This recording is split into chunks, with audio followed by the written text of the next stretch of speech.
Welcome to Audit the Audit, where we sort out the who and what and the right and wrong of police interactions. This episode covers reckless burning, obstruction, and Fourth Amendment seizures, and is brought to us by Brands Coset's channel. Be sure to check out the description below and give them the credit that they deserve. On September 19th, 2022, 31-year-old Rayshawn Swaggerty Owens was sitting on a park bench in Cowlitz County, Washington, near several burning candles shortly after a vigil had been held to mourn the loss of 26-year-old Celeste Williams, who had passed away earlier that day in a single car crash, when Officer David Mora of the Longview Police Department approached him. The interaction that followed was captured on Officer Mora's body camera. How you doing, sir? I definitely cannot. It's for my safety, okay? What do you got going on out here? What does it look like? You want to be a smart? I mean, what's it look like? You want to be a smart? It's called reckless burning. If you want to go that route, we can go ahead and push that route. Reckless burning, when you're burning something outside of an authorized area. You want to go that route? Do you really want to go that route? Do you really want to go that route? The light is for my safety. I don't know who you are. I don't know if you're a criminal who's going to try to pull a gun out on me or a knife or anything like that. That's what the light's for, okay? That's what they're there for. That's why they're put on patrol vehicles. What's your name? My name is Rayshawn. What's that? 1 second. I usually call you supervisor. And if this is bothering you, I'll put it out for you. I'd appreciate that. That's what my contact. I was just going to ask you nicely to do that, but since you want to be a smart and ask me what does it look like and talk to me like I'm dumb, I'm obviously going to push the other route. If that's really how you want to go. Officer Mora claims that Mr. Swaggerty Owens is committing quote-unquote reckless burning by lighting the candles. Section 9A.48.040 of the Revised Code of Washington provides that, quote, a person is guilty of reckless burning in the first degree if he or she recklessly damages a building or other structure or any vehicle, railway car, aircraft, or watercraft, or any hay, grain, crop, or timber, whether cut or standing, by knowingly causing a fire or explosion. Additionally, under Section 9A.48.050 of the Revised Code of Washington, quote, a person is guilty of reckless burning in the second degree if he or she knowingly causes a fire or explosion, whether on his or her own property or that of another, and thereby recklessly places a building or other structure, or any vehicle, railway car, aircraft, or watercraft, or any hay, grain, crop, or timber, whether cut or standing, in danger of destruction or damage. Because no damage resulted from burning the candles, Mr. Swaggerty Owens' actions clearly did not constitute first-degree reckless burning. And while there may be a potential argument that lighting a candle amounts to causing a fire under the second-degree reckless burning statute, as the candles were nowhere near a building or any of the other enumerated objects, it is highly unlikely that a court would conclude that Mr. Swaggerty Owens committed reckless burning in this situation, or that Officer Mora even had reasonable suspicion to believe that he did. Likewise, while a seasonal burn ban was in effect in Cowlitz County at the time of this encounter, the ban only prohibits land clearing and residential burning that would typically require a burn permit and does not apply to lighting candles. Accordingly, the memorial for Ms. Williams was likely outside the scope of the burn ban and other prohibitions on burning. George Salami, can I go ahead and get a second? Let me get your ID. Why? I already told you. Why? Reckless burning. Okay, you want to put it out? You can put it out, but first you're going to give me your ID. Would you like me to put that out? If that's bothering you, you want me to put it out? I'm telling you. Okay, I'll put it out. We're going to have to put it out, but let me get your ID. I'll put this out. What's your name again? Officer Mora. MOA. Make sure you spell it right, okay? I don't need to spell that. I'll put these candles out since it's bothering this guy. Do you have ID on you? I do, but I don't need to give it to you. Okay. Is that really the route you want to take, sir? What route? I'm Obstruction? sitting on the bench.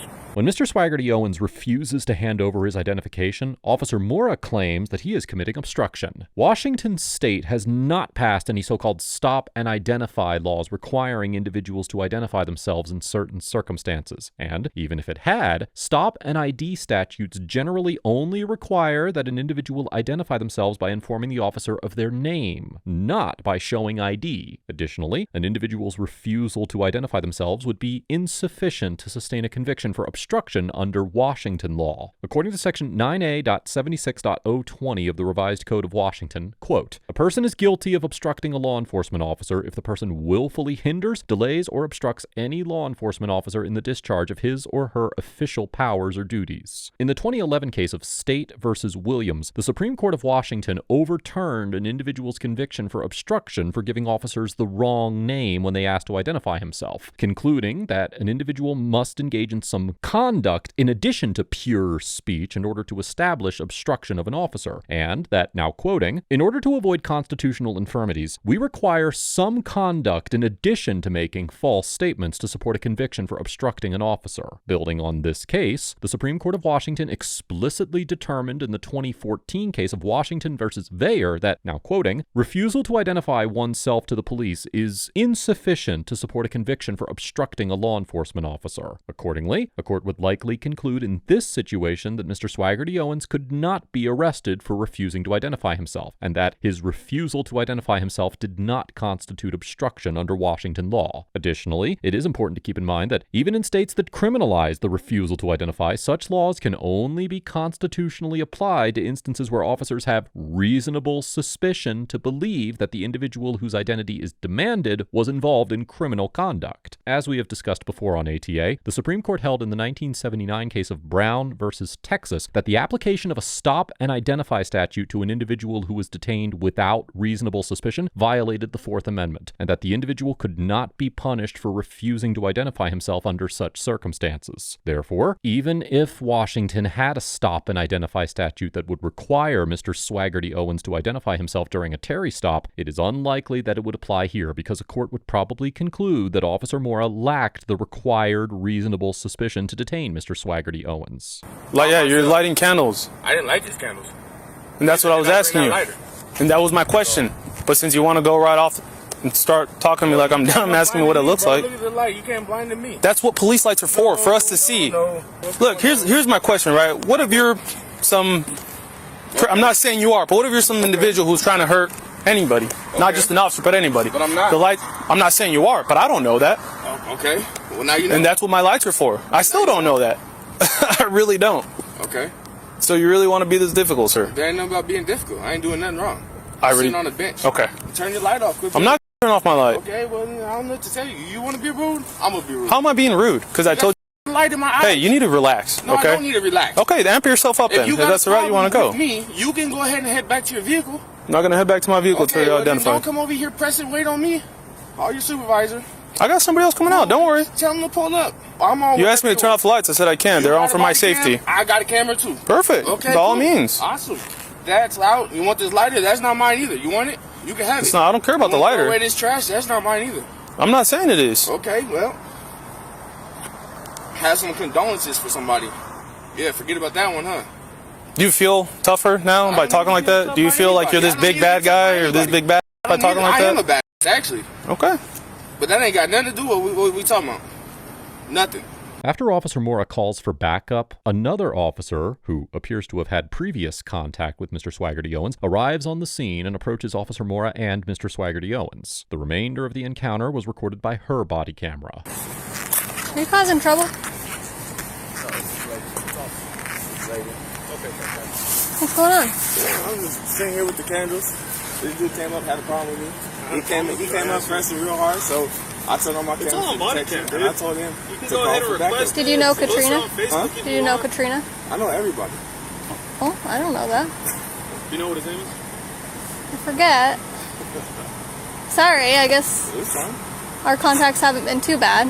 Yeah. I mean, there's no need for my name. I'm just sitting on the bench. Not bothering nobody. I pay my taxes. My house is right down there. But I'm not doing anything wrong. I'm just sitting on the bench. You came over here pressing me with the light. I came over here to do my life for my safety, okay? If you have a problem with it, that's too bad. I just told you I did. You came over here pressing me with the light. How do I press you with the light? I can't see you. Do I got sunglasses on? No, I don't think so. I mean, I hope not. So you can run your headlights. You can do all that. But you say you want to push your little light bar. You want me to go get my light bar? That's for our safety. There's no reason to hassle over You got that. your light bar on? Well, I turned it off because I didn't want to blind you guys. But Thank you. That's common sense. well, I could see you wanting to pay your respects to Katrina. That's pretty awful. I mean, yeah. So, I mean, y'all can go about your way. I'm not doing anything wrong. I was Well, simply asking you. This ain't my lighter. You want the lighter? Take the lighter. Is that what I If you said? feel like those candles are bothering you, take the candles. weren't they lit? The only thing in mind, because you made me put them out. I simply asked him, what are you No. doing? He wants to be a smart. I'm not gonna argue with you. What does it look like? So, I'm not going to argue with you. I'm not here to argue with you today. You want to argue with me? Come to my house tomorrow. I'm not going to argue with Are you. you living on 24? Yeah. Yeah. nobody's trying to argue with you. Well, what's the plan here? I'm going to sit right here.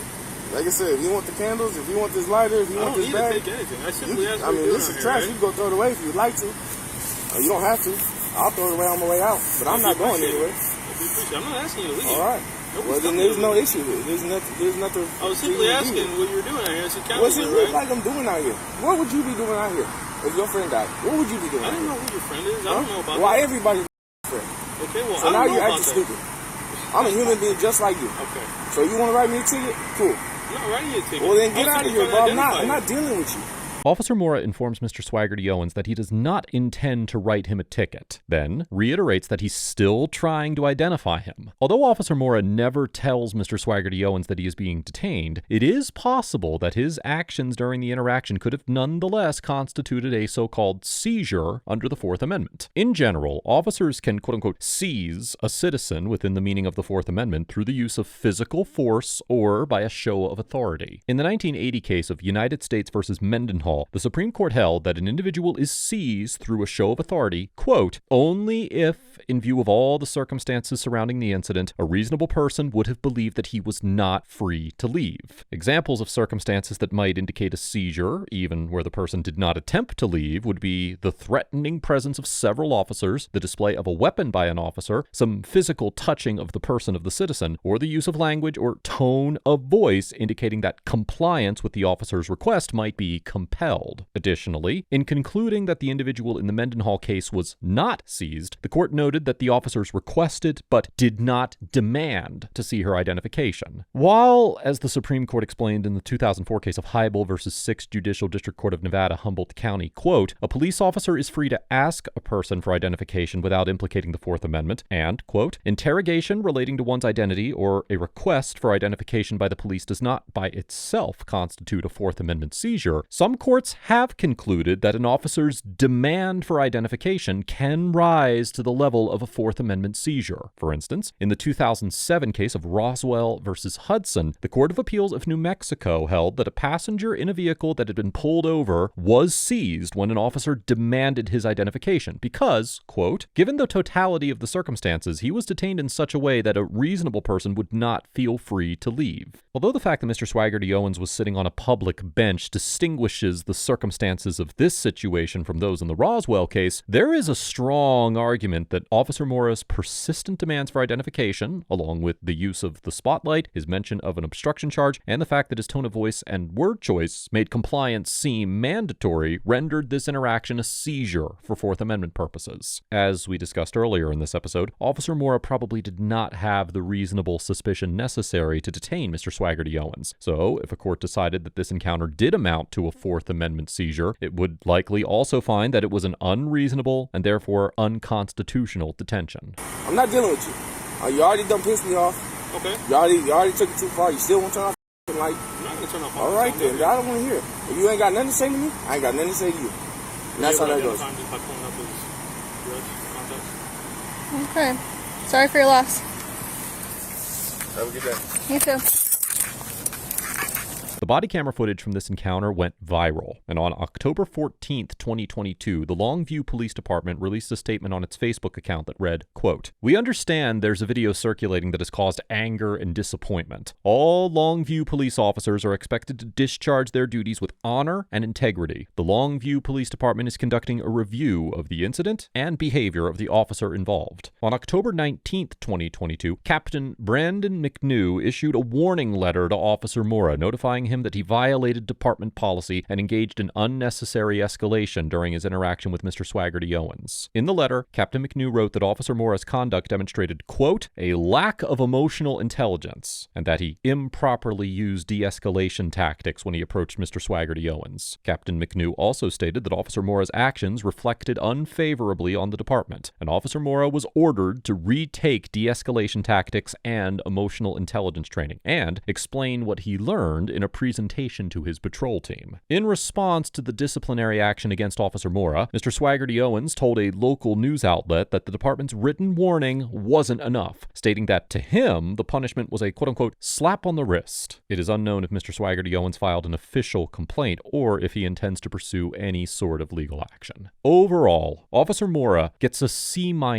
because although he chose not to further escalate the situation by using force or arresting or citing Mr. Swaggerty Owens for one of the offenses he falsely claimed he was committing, he maintained an aggressive and hostile demeanor throughout the encounter, harassed Mr. Swaggerty Owens for clearly innocuous behavior, and potentially seized him without reasonable suspicion in violation of the Fourth Amendment. Officer Mora also demonstrated an alarming lack of knowledge about Washington's criminal statutes, as he incorrectly asserted that Mr. Swaggerty Owens had violated both the reckless burning and obstruction statutes when he had not. Further, while the Constitution would have allowed Officer Mora to engage in a consensual encounter with Mr. Swaggerty Owens to investigate the burning candles, I question why Officer Mora's involvement in the situation was necessary in the first place, when Mr. Swaggerty Owens was clearly not engaged in any criminal behavior. And, despite Officer Mora's assertions otherwise, I believe that it was entirely evident upon observation alone that Mr. Swaggerty Owens was mourning after the vigil. This interaction demonstrates how officers can overstep their legal authority when they take it upon themselves to attempt to monitor and control the non-criminal activities of citizens. Mr. Swaggerty Owens gets an A for calmly but firmly refusing Officer Mora's unlawful demands for identification, maintaining a peaceful demeanor while still asserting his rights and expressing his dissent with Officer Mora's actions, and filming the encounter to ensure that Officer Mora's conduct was recorded. Although it should have been Officer Mora's job, at several instances in the encounter, Mr. Swaggerty Owens actually took it upon himself to de-escalate the situation, such as when he offered to put out the candles, while Officer Mora repeatedly and unnecessarily escalated the encounter by taking Mr. Swaggerty Owens' attempts to defend his rights personally. It is truly unfortunate that Officer Mora chose to disrupt Mr. Swaggerty Owens while he was attempting to mourn the loss of his friend, and I commend him for sharing his experience and speaking out publicly against the way that Officer Mora treated him. Let us know if there is an interaction or legal topic that you would like us to discuss in the comments below. Thank you for watching, and don't forget to check out the ATA Patreon page for more police interaction content.